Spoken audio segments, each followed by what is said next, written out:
world, start off by making your bed. During SEAL training, the students are all broken down into boat crews. Each crew is 7 students, 3 on each side of a small rubber boat, and 1 coxswain to help guide the dinghy.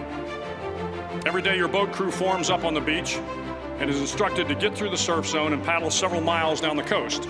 In the winter, the surf off San Diego can get to be 8 to 10 feet high, and it is exceedingly difficult to paddle through the plunging surf unless everyone digs in. Every paddle must be synchronized to the stroke count of the coxswain. Everyone must exert equal effort, or the boat will turn against the wave and be unceremoniously dumped back on the beach. For the boat to make it to its destination, everyone must paddle. You can't change the world alone. You will need some help. And to truly get from your starting point to your destination takes friends, colleagues, the goodwill of strangers, and a strong coxswain to guide you. If you want to change the world, find someone to help you paddle. Over a few weeks of difficult training, my SEAL class, which started with 150 men, was down to just 42. There were now 6 boat crews of 7 men each.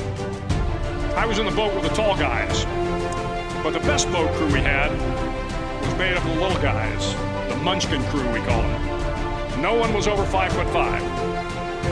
The Munchkin boat crew had 1 American Indian, 1 African American, 1 Polish American, 1 Greek American, 1 Italian American, and 2 tough kids from the Midwest. They out-paddled, outran, and outswam all the other boat crews. The big men in the other boat crews would always make good-natured fun of the tiny little flippers the Munchkins put on their tiny little feet prior to every swim.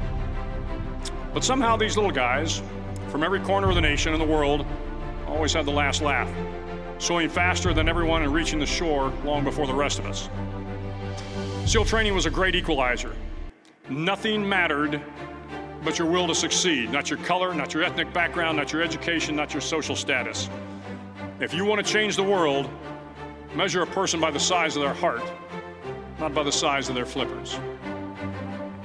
Several times a week, the instructors would line up the class and do a uniform inspection. It was exceptionally thorough. Your hat had to be perfectly starched, your uniform immaculately pressed, your belt buckle shiny and void of any smudges. But it seemed that no matter how much effort you put into starching your hat or pressing your uniform or polishing your belt buckle, it just wasn't good enough. The instructors would find something wrong. For failing the uniform inspection, the student had to run, fully clothed, into the surf zone. Then wet from head to toe, roll around on the beach until every part of your body was covered with sand. The effect was known as sugar cookie.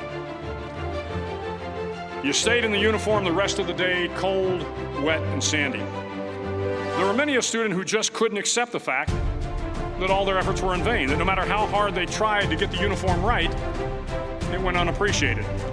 Those students didn't make it through training. Those students didn't understand the purpose of the drill. You were never going to succeed. You were never going to have a perfect uniform. The instructors weren't going to allow it. Sometimes, no matter how well you prepare or how well you perform, you still end up as a sugar cookie. It's just the way life is sometimes. If you want to change the world, get over being a sugar cookie and keep moving forward. Every day during training, you were challenged with multiple physical events: long runs, long swims, obstacle courses, hours of calisthenics, something designed to test your mettle. Every event had standards, times you had to meet. If you failed to meet those times, those standards, your name was posted on a list, and at the end of the day, those on the list were invited to a circus. A circus was 2 hours of additional calisthenics, designed to wear you down, to break your spirit, to force you to quit. No one wanted a circus. A circus meant that for that day, you didn't measure up. A circus meant more fatigue, and more fatigue meant that the following day would be more difficult, and more circuses were likely. But at some time during SEAL training, everyone made the circus list. But an interesting thing happened to those who were constantly on the list. Over time, those students who did 2 hours of extra calisthenics got stronger and stronger. The pain of the circuses built inner strength and physical resiliency. Life is filled with circuses. You will fail. You will likely fail often. It will be painful. It will be discouraging. At times, it will test you to your very core. But if you want to change the world, don't be afraid of the circuses. At least twice a week, the trainees were required to run the obstacle course. The obstacle course contained 25 obstacles, including a 10-foot wall, a 30-foot cargo net, a barbed wire crawl, to name a few. But the most challenging obstacle was the slide for life. It had a 3-level, 30-foot tower at one end and a 1-level tower at the other. In between was a 200-foot-long rope. You had to climb the 3-tiered tower, and once at the top, you grabbed the rope, swung underneath the rope, and pulled yourself hand over hand until you got to the other end. The record for the obstacle course had stood for years when my class began in 1960.